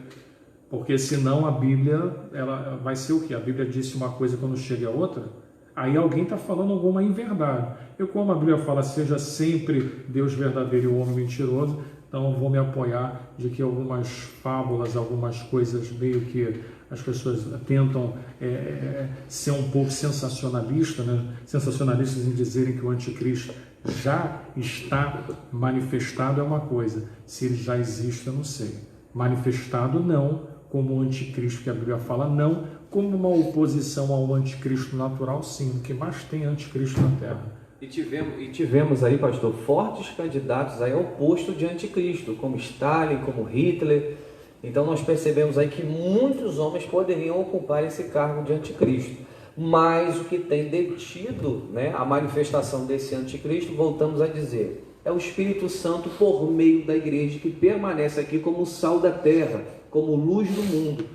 Então essa igreja que permanece detém a manifestação. Para corroborar com o que o pastor falou, eu vou deixar um texto aqui para vocês anotarem de 1 João capítulo 4, versículo 3, que diz: e todo o espírito que não confessa que Jesus Cristo veio em carne e que não é Deus, mas este é o espírito do anticristo, do qual já ouvistes que há de vir, e eis que já agora está no mundo. Então existe essa manifestação do espírito do anticristo, aqueles que negam a Jesus. Mas o interessante é que esse plano satânico pode ter continuado através dos séculos, mas foi controlado, refreado pelo detentor, que é o Espírito Santo. Bem, vamos lá. A nossa linha de raciocínio, dentro da grande tribulação, uma das marcas desse período é que quem ficar aqui vai sofrer perseguições. E as perseguições vão ter cunhos religiosos. Por quê? Porque haverão pessoas que se lembrarão, que vão tomar ciência do acontecimento. Nem todo mundo vai se arrepender, não. Não pensa você nisso, não, porque às vezes a pessoa pode pensar assim, pô, eu não fui na primeira, de repente eu deixo para ir no segundo trem. Não vai não, né? Não vai não, sabe por quê? Porque na grande tribulação as pessoas vão ter que, para comprar, para vender. Olha o quadro de hoje, né? A gente já está numa situação em que as pessoas estão sem dinheiro. Perceba como o governo controla as coisas. Tá vendo? O governo falou, não trabalha, não trabalha. As coisas estão começando a apertar, Agora imagine o líder mundial que vai controlar as coisas e que para você poder se mover, para você comprar, você vai ter que ter a marca. Você vai ter que ter a marca da besta. Você não vai poder comprar se você não tiver essa marca. Então, se hoje o governo já consegue influenciar em trazer a gente já uma certa estabilidade, imagine quando isso estiver globalizado na mão de uma pessoa, que aí não vai ser a briga do presidente com o governador do Rio, com o de São Paulo, com o governador de Goiás, nada disso. Vai ser um conduzindo todos, e aí não vai ter muito o que fazer. A diretriz de um vai ter que ser obedecida. Caso não seja, aí haverão as perseguições religiosas. Entenda que o primeiro momento dos 3 anos e meio aqui na Terra, o anticristo vai começar a se estabelecer.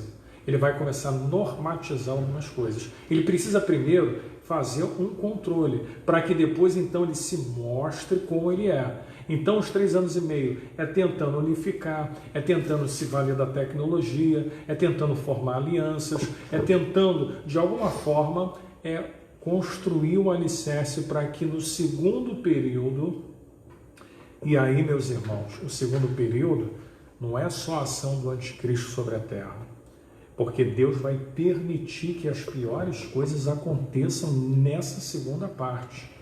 Então o que a gente está falando até o primeiro momento dos 3 anos e meio é uma coisa de articulação. Não está ainda o cálice se transbordando, mas passando essas questões, nós temos a marca da besta, vamos ter pessoas que vão morrer pela palavra, Apocalipse 6, 9 a 11, Apocalipse 7, de 11 a 14. Ele fará uma aliança com Israel nesse período, está lá em Daniel 9, 27. Então, terminou essa primeira fase dos 3 anos e meio. O que acontece agora na segunda fase? Agora, ele não é mais um articulador que está promovendo paz.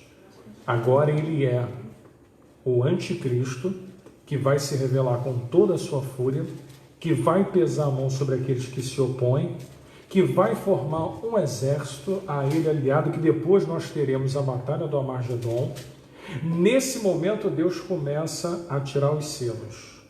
Nesse momento da segunda fase, que começou os 3 anos e meio até chegar aos 7 anos, Deus vai permitir que toda sorte de praga vá. Ele vai permitir que o anticristo saia pela terra matar. Ele vai permitir que a fome venha. Ele vai permitir que as pestes que a gente está vendo agora, o coronavírus é pinto. O que vai aparecer aí de vírus e que não vai ter controle, a Bíblia diz que uma terça parte da população já vai morrer de fome. O cavaleiro, um dos 4 cavaleiros, que é o preto, o amarelo, o branco, o vermelho, vão sair pela terra e cada um desses cavaleiros vai levar uma coisa. Um vai levar a morte, o outro vai levar a fome e as pessoas vão começar a morrer. Deus vai mandar juízo do céu. Vai haver sinais cataclísmicos sobre a terra. O que você conhece de maremoto, de tsunami, de tufão, vai ser pinto. Porque a Bíblia diz assim, a terra balançará como gaiola. Você acha o quê? Balança uma gaiola, facilmente ela fica assim. Como é que a terra vai se mover facilmente? A gente só sabe que os grandes eventos cataclísmicos que houve na terra mudou pouca coisa o eixo. Agora imagine balançar, eu estou falando mudar alguns centímetros, alguns metros, estou falando de balançar a terra, tipo uma gaiola para um lado e para o outro. Isso quer dizer que as potências da terra, dos céus serão abaladas. Isso quer dizer que nós vamos ter, como Pedro fala, irradiações químicas e nucleares sobre a terra. Isso quer dizer que a Bíblia fala que o sol se converterá em sangue. Isso fala da luminosidade. O sol fala da luz. Então, meu irmão, as pessoas que dependem naturalmente do processo da luz vão ser prejudicadas, porque a terra vai ser mexida em toda a sua estrutura, inclusive naquilo que é o essencial para a vida humana. O ar, a luz, tudo isso vai ser contaminado. Meu irmão, as águas serão contaminadas, não haverá água potável. Eu estou tentando aqui exemplificar, porque se a gente fosse citar texto a texto, é muita coisa. Mas a gente sabe que Deus vai permitir que a água não seja mais potável, que aconteçam fenômenos na natureza em que as pessoas vão morrer, que fogo vai cair do céu, que Deus vai dar ordem a bestas que vão sair sobre a terra, animais que vão ferir pessoas, coisas horrendas que vão acontecer. Quem já participou da aula do curso de teologia sabe que a gente já destrinchou tudo isso. Tem mais pergunta? Tem mais uma pergunta aqui que o diácono André quer fazer. A pergunta sempre é preferência. O senhor já até respondeu parte dessa pergunta, é da nossa jovem Larissa França. Amém. Departamento de Jovens Nativo, hoje no debate. Glória a Deus. Eles estão bem preocupados com esse assunto. Que bom. Que bom. Dá boa noite aos pastores. E pergunta se os senhores acham que nós iremos voltar a cultuar no templo, ou já é o fim?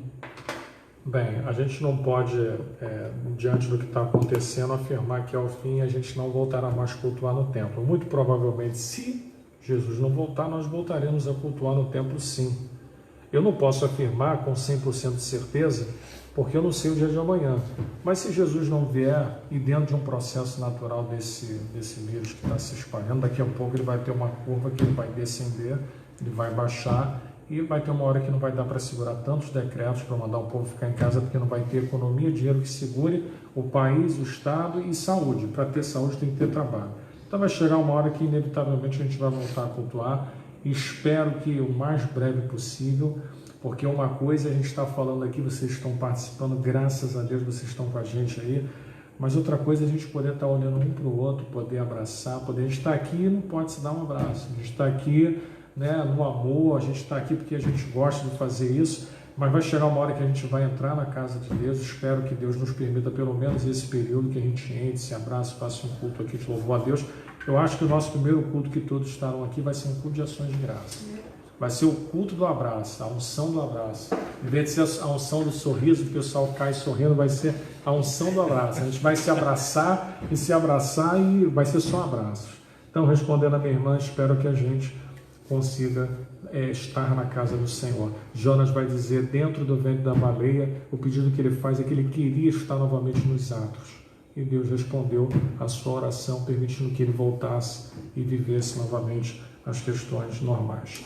Vamos lá. Quando tudo isso estiver no seu ápice, o mundo sendo abalado, o juízo vindo sobre a terra, as pessoas sofrendo, pessoas morrendo, quando chegar o ápice disso, vai ter que completar os 7 anos, vai ter que chegar ao fim. Por quê? Porque tem um tempo. A grande tribulação tem um tempo para iniciar e tem um tempo para terminar. Dentro desse tempo, Deus vai fazer o juízo, é o que Ele vai fazer. Depois desse tempo, também Deus vai dar continuidade a tudo aquilo que Ele já predisse. E dentro dessa segunda fase que nós vamos entrar agora, que daqui a um pouco nós vamos, já está indo para o fim, já estamos aí, quantas horas aí, André? 1h30. 1h30. A gente gosta de falar, se deixar a gente vai até 3 horas, mas vamos tentar aí chegar antes das 2 horas para a gente poder terminar antes das 9, ou beirando as 9. A segunda fase da vinda dele, que é agora Jesus vai aparecer no céu. Vai aparecer com quem? Com a igreja que foi arrebatada. A igreja gloriosa, a igreja que esteve com ele nos 7 anos nos céus, passou por tudo que ela mereceu. Lá no céu a igreja vai receber aquilo que ela mereceu, porque Deus disse que a igreja ia receber. Quando a igreja está descendo com Cristo, ele vai justamente descer aonde o anticristo estará, dentro de Jerusalém. E ali a Bíblia diz que todo olho o verá. E tribos, línguas, povos e nações lamentarão em ver o Filho do Homem cruzando do Ocidente ao Oriente. Sabe o que isso quer dizer? Que na segunda vinda, na primeira fase, ele veio só para os seus. Na segunda vinda da segunda fase, ele vai vir para todo olho ver. Eu imagino como vai ser esse dia, Jesus descendo com os seus nos céus, e todo mundo vendo ele descendo dos céus com miríades e miríades, e todo o povo junto com Deus descendo para poder exercer agora sobre esta terra, em definitivo, o juízo sobre todos que estarão aqui. A igreja há de julgar, como a Bíblia diz, nós julgaremos. O resplendor da sua vinda vai ser tão forte que a Bíblia diz que lá em Jerusalém, quando ele descer, o anticristo vai ser aniquilado. Pastor Cristiano, queria que também você começasse agora a também falar desse período, que é a fase gloriosa que a igreja vai ter. Nós vamos discorrer algumas coisas que vão acontecer nessa segunda fase, mas queria também ouvir a sua opinião sobre esse momento. Para embasar aqui o pensamento do pastor, Zacarias capítulo 14, versículo 4, e diz: E naquele dia estarão os seus pés sobre o Monte das Oliveiras, que está de fronte de Jerusalém para o Oriente, e o Monte das Oliveiras será fendido pelo meio para o Oriente. Então essa profecia de Zacarias fala do período em que Jesus retorna com a sua igreja, e ele será visto no Monte das Oliveiras, os seus pés vão fender os Montes das Oliveiras. E naquele dia, muitos que vão ver o Cordeiro vindo com a igreja, muitos vão temer, muitos vão olhar para o Cordeiro. É aí que se cumpre a palavra que todo joelho se dobrará, toda língua confessará que Ele é o Senhor. Diante desse cenário, dessa situação, todos se prostram diante do Cordeiro, que volta com a sua igreja para julgar aqueles que permaneceram no período da grande tribulação. E logo após isso nós sabemos que vai vir o juízo do trono branco para julgamento daqueles que se afastaram, se perderam no caminhar, aqueles que deixaram de guardar a sua coroa para aquele grande dia. Então será um momento muito glorioso. Então você percebe que o pastor nos disse aqui interessante, porque nesse período de grande tribulação serão abertos os 7 selos, serão tocadas as 7 trombetas e serão derramadas as 7 taças. E cada selo que se abre, cada trombeta que se toca, cada taça que se derrama é um juízo de Deus. E as coisas vão piorando. Então, no começo, vem os 4 cavaleiros que o pastor falou. O primeiro cavaleiro branco está assentado sobre ele o anticristo, que saiu vitorioso para vencer. Então, ele começa todo o seu trabalho de orquestrar o seu plano. E é claro que esse anticristo vai ser fortalecido por outras nações. Quando a Bíblia fala em Apocalipse, capítulo 13, de 10 reinos ou 10 nações que vão estar apoiando, dando força política, governamental, para que esse anticristo tenha poder. Além de ser energizado por Satanás, recebendo poder até para fazer sinais e prodígios, né? Ele vai ser energizado pelo poder político e pela grande prostituta que vai surgir no período da grande tribulação, que fala da igreja caída, não a igreja noiva de Cristo, mas a igreja apóstata, a igreja que fica, a Babilônia, a igreja caída, a igreja apóstata, vai ser um sistema religioso. Então o anticristo vai ser apoiado pelo sistema político da época e pelo sistema religioso vigente no período da grande tribulação. E também há um texto específico, né, de Apocalipse capítulo 13, que possivelmente nos diz, no versículo 1, que essa besta ela surge do mar. E quando a Bíblia fala de mar, fala de nações gentílicas. Então, possivelmente, nós podemos aí, por inferência, dizer que o anticristo possivelmente não seja judeu, mas possivelmente seja gentio, né? Então, os 7 selos serão abertos. O 4º selo, que é o cavaleiro amarelo, diz a Bíblia que virá com todo o seu inferno, trazendo morte sobre a terra. Haverá o toque das trombetas. Ao primeiro toque da trombeta, Apocalipse capítulo 8, versículo 7, fala que virá do céu saraiva e fogo, a terra será muito afetada. Apocalipse capítulo 8, versículo 8 e 9, a abertura do 2º selo, fala que montanhas arderão em fogo, haverá guerra. E todas essas guerras vão trazer destruição total à terra ou parcial. Por isso que o pastor disse que a terra vai tremer como gaiola. E interessante que no toque da 3ª trombeta, Apocalipse 8, 10, diz que uma estrela cai do céu sobre as águas, a estrela de Absinto, e haverá o envenenamento das águas. Então você percebe que as pessoas vão morrer de sede, haverá água racionada nesses dias, as pessoas terão fome, porque na abertura de um dos selos, o cavaleiro preto vem com uma balança, e a balança ele vem medir, e a medida é 3 medidas de trigo por 1 dinheiro. Então a comida será racionada. Então possivelmente nesse período haverá a marca da besta, porque a comida vai ser tão racionada que nem todos vão ter acesso a esses alimentos, só aqueles que têm poder aquisitivo ainda nesse processo vão poder comer. Então você imagina, se dentro do contexto que a gente vive de desigualdade social, né, em que há uma miserabilidade terrível, né, uma desigualdade terrível, em que o rico fica mais rico e o pobre fica mais pobre, o miserável mais miserável. Se nós já vivemos num contexto como esse, imagina num período da grande tribulação que não vai acontecer. Diácono André, antes da gente continuar, vai fazer mais uma pergunta de uma pessoa que mandou para nós agora. No caso, são umas 2 perguntas, pastor. O pessoal está animado, está participando. Glória a Deus. O nosso irmão Bruno Aparício, um visitante, Deus o abençoe. A pergunta dele é a seguinte, pastor: o ímpio morrendo, indo para o inferno, ele já será atormentado ou esperará o julgamento? Bem, essa pergunta é interessante porque quem morre agora, ele já está no inferno. O que vai acontecer? Essa pessoa que está no inferno, ela já não tem mais jeito para ser salva. Ela já entrou em condenação eterna. Sendo que o inferno também para essas pessoas não é o estado final. Hoje quem está no inferno está no chamado estado intermediário. Mas não é o estado intermediário que a Igreja Católica prega não, que é limbo, que é purgatório. Aliás, purgatório e limbo já foi até abolido, nem existe mais na Igreja Católica.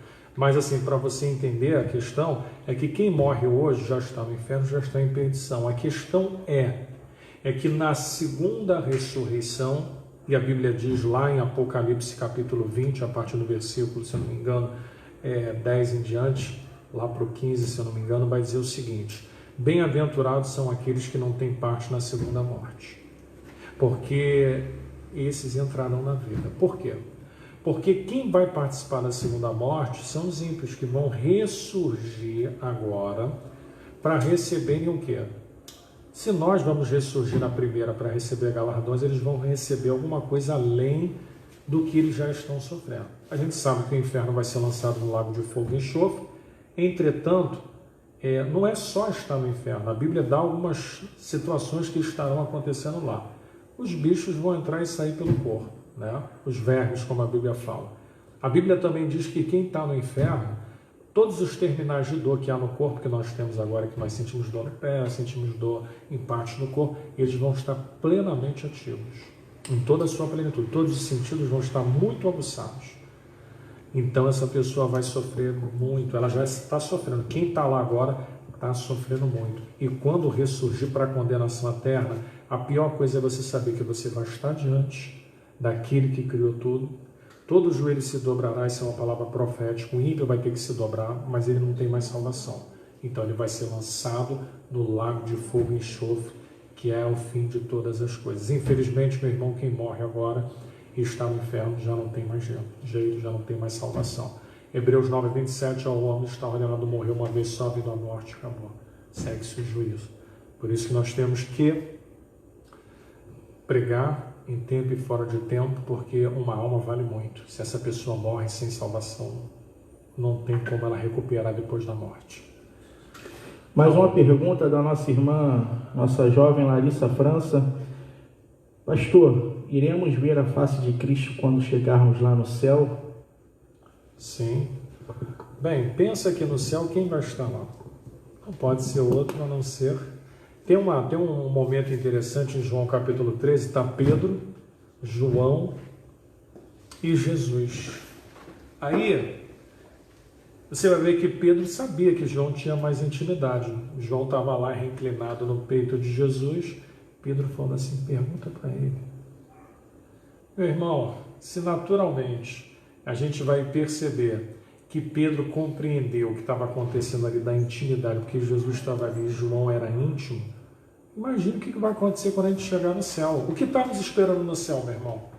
O que está nos esperando no céu não é uma cama para você ficar dormindo temporariamente inconsciente de tudo, não, meu irmão. Senão não faz sentido. Sair dessa vida, estar no paraíso congelado, sem entender o que está acontecendo lá, meu irmão, não faz sentido. A Bíblia deixa bem claro que todas as faculdades nossas vão estar operantes.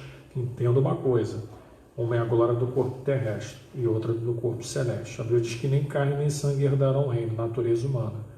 Tudo que você viveu aqui esquece. Todos os sentimentos humanos esquece. Tudo que é estrutura humana esquece. Quando você estiver lá, é uma outra concepção, é plerona. Você vai estar em toda a natureza. Toda a natureza não tem mais espaço para a concepção humanista que nós temos. A gente vai estar com o Criador, com aquele que tem todo o amor que nós teremos lá o mesmo. Então esquece qualquer sentimento humano pequeno, assim, acabou. Você vai estar com aquele que ama, mas ama incondicionalmente. O teu amor vai ser o mesmo. Então a gente não vai ter... Quando a Bíblia fala assim, ele limpará dos olhos toda lágrima, lá na frente, Apocalipse 22, lá no céu não vai ter tristeza. Não tem sentido. A depressão é para o plano humano, depressão é para as questões humanas. O pecado produz isso no homem. Não tem pecado, não tem nada disso. Então, meu irmão, quando nós estivermos lá, vinde benditos do meu Pai, para o reino que vos está preparado desde a fundação do mundo. Aleluia. Nós vamos ser recebidos no céu, meu irmão. Pode ter certeza. E a gente vai gozar de muitas coisas boas lá. Continuando. Quando aparecer qualquer pergunta, vocês podem fazer, mas nós vamos seguir agora para a gente ir adiante. Apocalipse capítulo 19, aqui faz a descrição de como isso acontecerá quando Jesus estiver voltando. E viu o céu aberto. Imagine, Jesus aparecendo no céu, é como se o céu se rasgasse de ponta a ponta. E o mundo olhando assim, quem é esse? Todo resplendor de glória no céu. O céu vai estar, meu irmão, numa luminosidade só. E viu o céu aberto e eis Um cavalo branco, o que estava sentado sobre ele se chama Fiel e Verdadeiro, e julga e peleja com justiça, e os seus olhos eram como chama de fogo. Não é mais aquele do início de Apocalipse que descreve as vestes, não. Agora ele está vindo na sua plenitude. Os seus olhos são como chama de fogo. Sobre a sua cabeça havia muitos diademas, e tinha um nome escrito que ninguém sabia, senão ele mesmo. Meu irmão, que coisa maravilhosa. Senti até a presença de Deus aqui nisso aqui. Estava vestido com uma veste salpicada de sangue. O nome pelo qual se chama é a Palavra de Deus. E seguiam-no os exércitos que há no céu, em cavalos brancos e vestidos de linho fino, branco e puro. E da sua boca saía uma aguda espada para ferir com ela as nações. Quando Jesus vier, com todo o seu esplendor, com todo o seu exército, com todos os seus santos, e vier nessa terra, ele vai julgar. Ferir as nações, e ele as regerá com vara de ferro, e ele mesmo é o que pisa o lagar do vinho, com o furor e a ira de Deus Todo-Poderoso. Quando ele descer na terra, esquece o Jesus que para o nosso tempo é amor e salvador. Naquele tempo, ele vai ter que fazer justiça. E aqui vai acontecer nesse período, os judeus vão reconhecê-lo como Messias, daqui a pouco o pastor também vai falar sobre isso. Agora, haverá uma conta que está lá em Ezequiel capítulo 39, de versículo 12 e 16, muitas pessoas vão morrer nesse embate. Haverá essa batalha aqui na terra. Ezequiel predisse que haveriam 7 meses de pessoas enterrando pessoas. A gente já olha agora na Itália, esses dias, agora essas semanas, como já é triste as pessoas sendo carregadas naquelas máquinas de empilhadeira, né, colocando os corpos dentro de caminhão frigorífico para manter ainda, porque não tem onde enterrar. Ezequiel fala que não vai haver onde enterrar tantas pessoas que vão morrer nesse período. Então vão ser 7 meses enterrando os seus mortos. Não vai ter lugar para enterrar, por quê? Porque as pessoas vai ter um grupo que vai se manter com o anticristo, né? O anticristo vai estar seguindo, controlando nesse período final. Mas quando ele vier, aí sim o juízo dele vai ser pleno. Ele vai ter que regir as nações com vara de ferro e exercer o juízo sobre elas. E aí vou passar para o pastor Cristiano, depois nós vamos entrar para a parte mais final, né? Meus irmãos, uma observação fazemos aí no período da grande tribulação, tem as 2 testemunhas. Apocalipse capítulo 11, versículo 3 diz: e darei poder às minhas 2 testemunhas, e profetizarão por 1260 dias vestidas de saco. Apocalipse capítulo 11, versículo 7 diz: estes têm poder para fechar o céu, para que não chova nos dias da sua profecia, e tem poder sobre as águas para convertê-las em sangue, e para ferir a terra com toda a sorte de pragas, todas quantas vezes quiserem, e quando acabarem o seu testemunho, a besta que sobe do abismo lhes fará guerra, e os vencerá e os matará. Então, o testemunho das 2 testemunhas no período da grande tribulação corrobora para a conversão dos 144 mil. Então muitos perguntam: pastor, quem são as 2 testemunhas? A Bíblia não nos diz quem serão as 2 testemunhas, mas lendo o texto aqui, como eu acabei de ler para vocês no versículo 7, diz que uma dessas testemunhas tem poder para fechar o céu para que não chova. A quem no Velho Testamento, como profeta, foi lhe dada essa autoridade de dizer: segundo a minha palavra não vai chover por 3 anos e meio? Elias. Então Moisés também, como representante da lei, como legislador do Velho Testamento, nós podemos dizer que possivelmente poderá ser Moisés e Elias que vão vir com poder, sinais e prodígios, e depois desse processo de pregação, diz que o anticristo vai vencê-los, eles serão mortos, os seus corpos ficarão expostos por 3 dias e meio, depois eles vão ressuscitar, como diz em Apocalipse capítulo 11, do versículo 11 ao 13, ressuscitarão, serão levados ao céu, e depois disso haverá um grande terremoto na terra, em que 7.000 homens, mulheres vão morrer nesse período. Então a essência da pregação será, de fato, para a conversão dos 144 mil. E o que o pastor falou, quando Jesus vier com a sua igreja, ele vai instaurar o período do milênio, um governo de 1000 anos sobre a terra. É aí que a profecia que o anjo Gabriel diz a Maria, que esse Jesus, né, como descendência de Davi, se assentaria no trono de Davi. Essa profecia vai se cumprir literalmente quando Jesus vier para instaurar o milênio. Ele vai se assentar no trono de Davi em Jerusalém, e algumas promessas que foram feitas a Israel vão se cumprir também nesse período. O milênio é um co-governo do que vai acontecer na eternidade. Então acho que com mais calma dá para a gente falar sobre o milênio, porque tem muito assunto para falar sobre o milênio. O que vai acontecer no milênio? Primeiro, Jesus vai se assentar em Jerusalém e vai governar, será um governo santo. E é aquele texto de Isaías que diz, né, que haverá mansidão do leopardo com a ursa, do leão, né, o menino tocará a toca da áspide, não será ferido. Então o pecado que jaz nessa criação, a maldição que fora lançada pelo pecado, será amortizada no período do milênio. Então será um co-governo aqui na terra do que vai acontecer na eternidade com os santos, com a habitação e a presença do Cordeiro. Bem, como o pastor Cristiano falou, a gente entrou no milênio, que é aquela fase de 1000 anos, que será estabelecido o reino universal do Messias. Entretanto, ainda haverá posteriormente ao milênio, quando findar o milênio, o diabo ele ainda será solto por um tempo, e aí ele vai ser em definitivo, como está lá em Apocalipse capítulo 20, versículo 7, acabando os 1000 anos, Satanás será solto da sua prisão e sairá a enganar as nações que estão sobre os 4 cantos da terra, Gog e Magog, cujo nome é como areia do mar, para juntar em batalha. E subiram sobre a largura da terra e cercaram o arraial dos santos e a cidade armada, mas desceu o fogo do céu e os devorou. E o diabo e os que enganavam foram lançados no lago de fogo, enxofre, aonde a besta, o falso profeta, aonde está a besta e o falso profeta. De dia e de noite serão atormentados para todo sempre. Percebeu o detalhe? Que a besta, Satanás, o anticristo, eles vão ser atormentados. Aí a pergunta é, ele não atormenta o homem? Como ele vai ser atormentado? Porque o lago de enxofre para ele também será um juízo. Já parou para imaginar que o diabo vai ser atormentado? E que nesse momento ele atormenta o homem no inferno? É uma coisa assim que a gente ainda não dimensionou. O sofrimento vai ser pior. Porque se para o diabo ele vai ser atormentado, imagine o homem que foi para lá que já era atormentado.